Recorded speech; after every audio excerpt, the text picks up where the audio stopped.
Breaking news Guntur జిల్లా తాడేపల్లిలోని KL యూనివర్సిటీలో బీటెక్ మొదటి సంవత్సరం చదువుతున్న సురేష్ రెడ్డి అనే విద్యార్థి హాస్టల్ గదిలో ఆత్మహత్య చేసుకున్నాడు. బాపట్ల జిల్లాకు చెందిన సురేష్ రెడ్డి మృతికి యూనివర్సిటీ సిబ్బంది వేధింపులే కారణమని బంధువులు అనుమానం వ్యక్తం చేస్తున్నారు. ఈ ఘటనపై పోలీసులకు సమాచారం ఇవ్వకుండానే యూనివర్సిటీ యాజమాన్యం మృతదేహాన్ని మణిపాల్ హాస్పిటల్కి తరలించడంపై తీవ్ర విమర్శలు వ్యక్తమవుతున్నాయి. మణిపాల్ హాస్పిటల్ సమాచారం మేరకు విచారణ ప్రారంభించారు. తాడేపల్లి పోలీసులు యూనివర్సిటీ వద్దకు విద్యార్థి సంఘాలు చేరుకొని ఒకవైపు ఆందోళన చేపడుతున్నారు.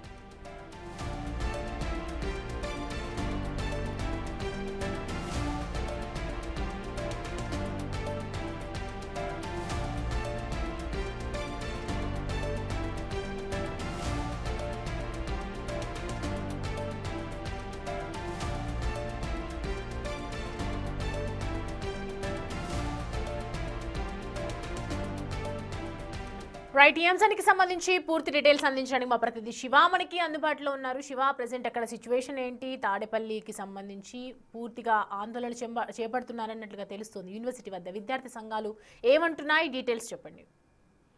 మొత్తం మీద చూసుకుంటే తాడేపల్లి కేఎల్ విశ్వవిద్యాలయంలో విద్యార్థుల ఆత్మహత్య పరంపర కొనసాగుతోంది. గత సంవత్సర కాలంగా కూడా వరుసగా ఏదో సందర్భంలో విద్యార్థులు ఆత్మహత్య చేసుకున్న పరిస్థితి కనిపిస్తోంది. తాజాగా Kanchenjunga KL hostel room number 526 లో బీటెక్ ఫస్ట్ ఇయర్ చదువుతున్న బాపట్ల జిల్లా పోతిన కొత్తపాలెం గ్రామానికి సంబంధించిన సురేష్ రెడ్డి అనే విద్యార్థి ఈ రోజు ఆత్మహత్య చేసుకున్నాడు. సిబ్బంది వేధింపుల ఆత్మహత్య కారణం అని చెప్పి బంధువులు అనుమానం వ్యక్తం చేస్తున్నారు. పోలీసులకి ఎటువంటి సమాచారం ఇవ్వకుండా కూడా స్థానికంగా ఉన్న ఒక ప్రైవేట్ హాస్పిటల్ మణిపాల్ ఆసుపత్రికి యాజమాన్యం తరలించింది. దీనిపై అడిగితే ఇదేంటని చెప్పి నిర్లక్ష్యంగా సమాధానం చెప్తున్న పరిస్థితి కనిపిస్తోంది. నిర్లక్ష్యంగా చెప్తున్న సమాధానానికి సంబంధించి కూడా పూర్తి స్థాయిలో విద్యార్థి సంఘాలు ఆగ్రహం వ్యక్తం చేస్తున్నా. తరచుగా కళాశాలలో ఆత్మహత్యలు జరుగుతున్నా ఎందుకు పోలీసులు ప్రభుత్వం పట్టించుకోవట్లేదని చెప్పి విద్యార్థి సంఘాలు అయితే ఆగ్రహం వ్యక్తం చేస్తున్న పరిస్థితి కనిపిస్తోంది. భారీ స్థాయిలో విద్యార్థి సంఘాలు అక్కడికి చేరుకొని కొంత ఉద్రిక్తత పరిస్థితి చోటు చేసుకున్న పరిస్థితి కనిపిస్తోంది. మణిపాల్ హాస్పిటల్ వారికి సమాచారం మేరకు తాడేపల్లి పోలీసులు కేఎల్ యూనివర్సిటీకి వెళ్లి విచారణ జరుపుతున్నారు. ప్రస్తుతం కొంత ఉద్రిక్తత వాతావరణం చోటు చేసుకుంది. భారీ స్థాయిలో విద్యార్థి సంఘాలు అక్కడ చేరుకున్నాయి. విద్యార్థి సంఘాలకి నచ్చజెప్పే ప్రయత్నాన్ని పోలీసులు చేస్తున్న పరిస్థితి కనిపిస్తోంది. సోనియా, ఇంత జరుగుతున్నప్పటికీ కూడా ఎందుకు మరి యాజమాన్యం దీనికి సంబంధించి రియాక్ట్ అవ్వట్లేదు అని చెప్పుకోవచ్చు?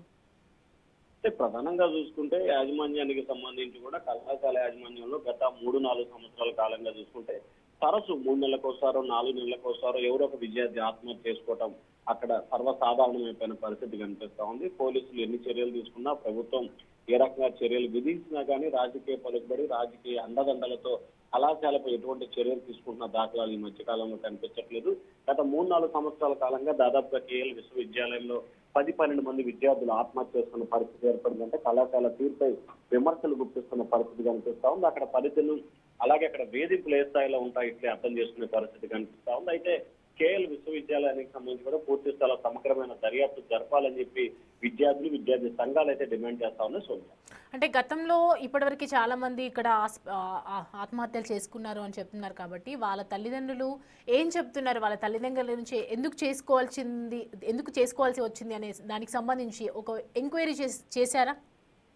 గతంలో ఏదైతే జరిగిన పరిణామాలకు సంబంధించి కూడా విద్యార్థులు వారి తల్లిదండ్రులు చేసిన ఫిర్యాదు మేరకు అనేక సందర్భాల్లో కూడా ఫిర్యాదు చేశారు. దానికి సంబంధించి లోతుగా విచారణ చేపట్టిన పరిస్థితి కూడా కనిపించింది. కానీ లోతుగా విచారణ చేపట్టినప్పటికీ కూడా విద్యార్థి సంఘాలకు సంబంధించి కూడా తీవ్ర స్థాయిలో విమర్శలు అయితే గుప్ప వస్తున్న పరిస్థితి కనిపిస్తుంది. ఎందుకంటే విద్యార్థులకు సంబంధించి జరుగుతున్న ఆత్మహత్యలకు సంబంధించి ప్రభుత్వం సమగ్రమైన విచారణ జరిపించాలని చెప్పి అనేక సందర్భాల్లో డిమాండ్ చేసినా కానీ ప్రభుత్వం నుంచి కానీ ఇటు పోలీసుల నుంచి కానీ ఎప్పుడు సానుకూల స్పందన వచ్చిన పరిస్థితి కనిపించలేదు. తరచుగా ఆ విశ్వవిద్యాలయంలో ఎందుకు ఆత్మహత్యలు జరుగుతున్నా, ఆత్మహత్యల నివారణకి ఎందుకు చర్యలు తీసుకోలేకపోతున్నా అనేది మాత్రం మిలియన్ ప్రశ్నగా మిగిలింది. మరొకవైపు విద్యార్థి సంఘాలు అయితే మాత్రం తరచూ ఆందోళన చేస్తున్నారు. అయితే దీనికి సంబంధించి విద్యార్థి తల్లిదండ్రులు అయితే మాత్రం సంఘటన జరిగినప్పుడు ఆందోళన చేయడం, వారి కెరీర్ మున్నిరుగా వెలిపించడం, పోలీసులకి ఫిర్యాదు చేయడం, ఆందోళన చేయడం, ఆ తర్వాత పోలీసులు నచ్చజెప్పి పంపించే ప్రయత్నం తరచూ జరుగుతుంది. కానీ ఈసారి మాత్రం ఖచ్చితంగా విద్యార్థి సంఘాలు అయితే మాత్రం తీవ్ర స్థాయిలో ఆందోళన చేస్తున్నాయి. వరుసగా జరుగుతున్న వాటిపై